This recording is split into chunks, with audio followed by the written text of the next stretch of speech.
Wow.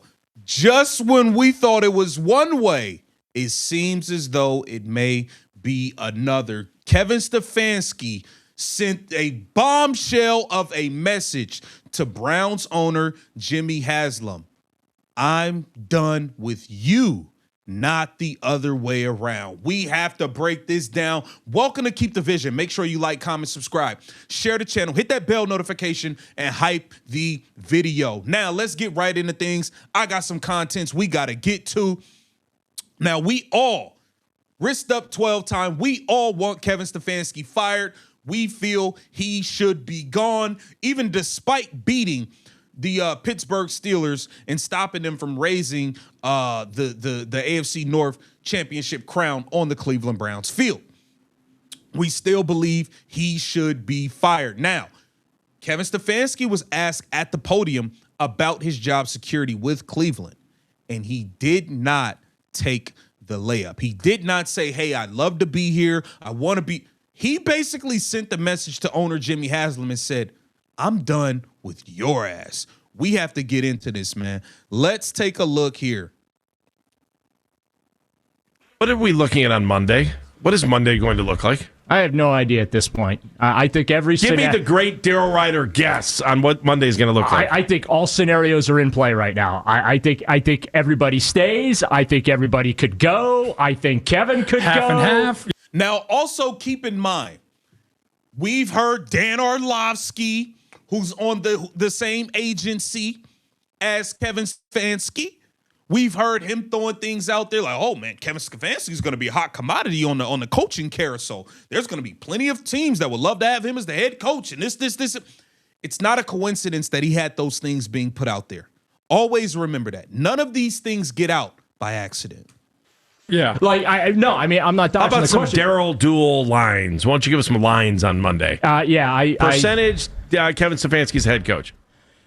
40-60. 40 gone, 60 stays. Yeah. 40-60. That's where I was last week. I'm still kind of there, too. So you both are leaning towards the staying. change. I think there's a chance they win in towards Cincinnati change or Sunday. stay. Yeah.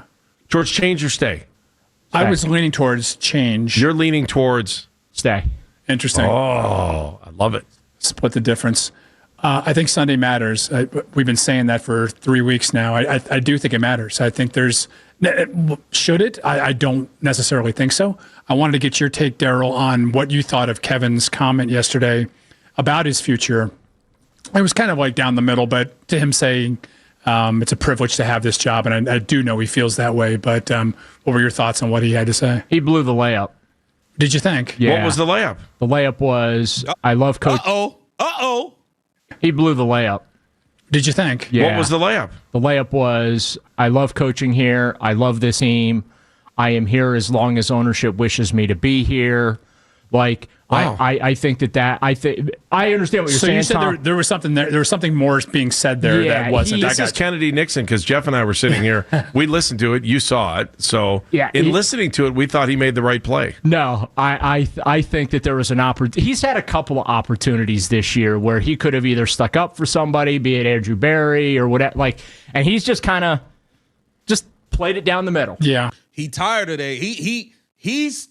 He knows that Jimmy Haslam is ready to fire him, and he's basically trying to do the, oh no, you ain't firing me. I'm done with you. You didn't break up with me. I broke up with you. Like not critical, but also not all in. And I don't. Yeah, but last time I checked, down the middle isn't wide right or wide left. I know, but I just kind of feel like he had a real opportunity yesterday to quiet some noise. But this piggybacks on top of what we have been hearing since early December, and that is if Kevin Stefanski becomes available, he is going to be in demand, whether that's as a coordinator or as a head coach. And I don't think that's coming from Kevin Stefanski directly. Now it might be right. It's coming from him. He's telling his agency pal Dan Orlovsky, hey, when you're on ESPN tomorrow, make sure you put out there that I'm gonna be a hot commodity on this coaching carousel. Let the world know I'm looking for work elsewhere. Jimmy Haslam ain't firing me. He ain't breaking up with me. I'm dumping his ass. might be coming from people associated with Kevin Stefanski, agents cough. But we'll see. But like, I just feel there is a part of me that feels like Kevin has had enough here. That he's just exhausted by the whole process here.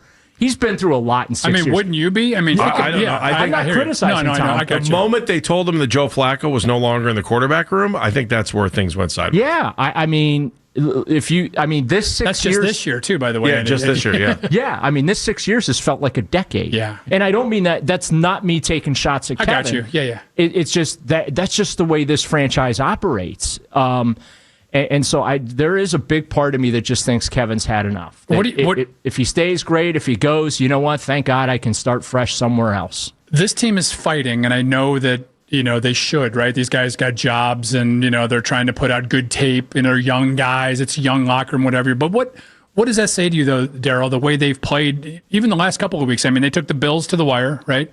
And they beat a Pittsburgh. I give Kevin Stefanski credit the same way I criticize him. The team did show up and play hard these last 2 weeks. They competed with the Bills, and they showed up and beat the Pittsburgh Steelers, which means the players didn't just throw in the towel. So I give him credit for that. But even with that being said, his ass got to go. He needs to be fired first thing Monday morning. Deuces. For a team that had a lot to play for. Yeah, well, it tells you that Kevin can coach. I know that there's a vast majority of Browns fans, or a loud minority of Browns fans. Better said. That don't feel he can coach, but it also shows that the locker room hasn't tuned him out, hasn't quit on him. Now, to your point, yeah, everyone's playing for jobs, not this year, but for 2026. But Tom, you of all people know, we have walked in that locker room on December 1st with the team out of it, and just dead, no energy, no life. Guys are making vacation plans. Guys, you know what I mean, like. And that's not. It's been the opposite. Yeah, I know. That's not been what has been here this month, as difficult and disappointing as this season has been. So Kevin clearly has not lost the locker room, and also too, I mean, it's the Steelers. If you can't get up for this is one of the very few times where I felt like this team cared about beating the Steelers. Like, you know what I mean? Because this isn't just Did NFL. the Steelers care about beating the Browns? The game I watched, I don't know. They cared about the sack record. Yeah, they cared about beating Myles Garrett, and that was about it. If Aaron Rodgers had looked to his left on 2nd and 3rd down, he had walk-in touchdowns. I'm just saying. Yeah. But it's such pro sports is so transient. So those rivalries that mean so much to fans. I mean, it should have been easy to get up for the Steelers, but hey, you guys see it, man. Y'all see it. Kevin Stefanski is trying to signal the message to Jimmy Haslam, a bombshell of a message. You ain't done with me. I'm done with your ass. Get down in the comments and let me know what you think about this. Keep the vision. Make sure you like, comment, subscribe, and share the channel.